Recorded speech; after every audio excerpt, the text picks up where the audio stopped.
என்னையா? நேரமாச்சுல, ஒரு டீ கூட குடிக்காம உட்காந்துருக்கீங்களே.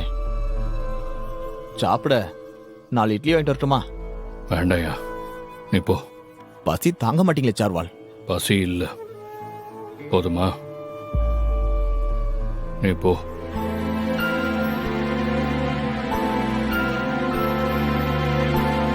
நீங்க எப்படி கலங்கி உட்காந்து நான் பார்த்ததே இல்ல. மனசும் கேட்க மாட்டேங்குது சார்வால். அவர் பெத்தவர் தான், ஆனாலும் நீங்க செஞ்சது தப்பு இல்ல சார்வால். ஒரு அதிகாரியா என்ன செய்யணுமோ அதைத்தான் நீங்க செஞ்சிருக்கீங்க. நீங்க சரியா தான் செஞ்சிருக்கீங்க. என்னத்துக்கு இந்த வருத்தம்? உனக்கு தெரியாதையா, சின்ன வயசுல இருந்தே நான் தான் அவருக்கு உசுறு.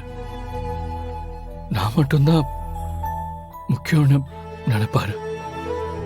எது கேட்டாலும் உடனே செஞ்சு கொடுத்துருவார். இப்ப மனசாட்சி பொறுத்ததையா, மனசு வலிக்குது.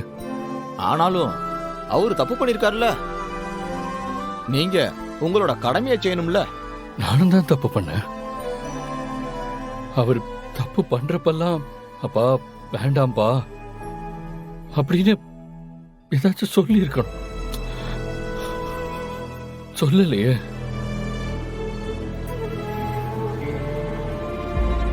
ரொம்ப வருத்தது. புரியுது சார்வால். ஆனா சட்டம் பாசம்லாம் பார்க்காதே, அதுக்கு நம்ம என்ன செய்ய? தலைக்கு மேல போயிருச்சு சார்வால். அந்த சனியா வாக்குமூலம் கொடுக்கறப்ப ஊரே கூடி வேடிக்கை பார்த்துச்சு.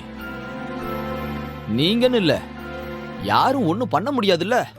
எதுவும் செய்ய முடியாம இருக்கேன். வேதனையா இருக்கியா? அதுக்காக உடம்ப போட்டு வருத்திக்க முடியுமா? ரொம்ப வேணாம். ஒரே ஒரு பன்னும் டீயும் வாங்கிட்டு வரேன். அதை மட்டுமாவது சாப்பிடுங்க சார்வால். நினைச்சாலே என்னால சாப்பிட முடியாதியா. நான் ஒரு நாள் பட்டினி கிடந்தாலும்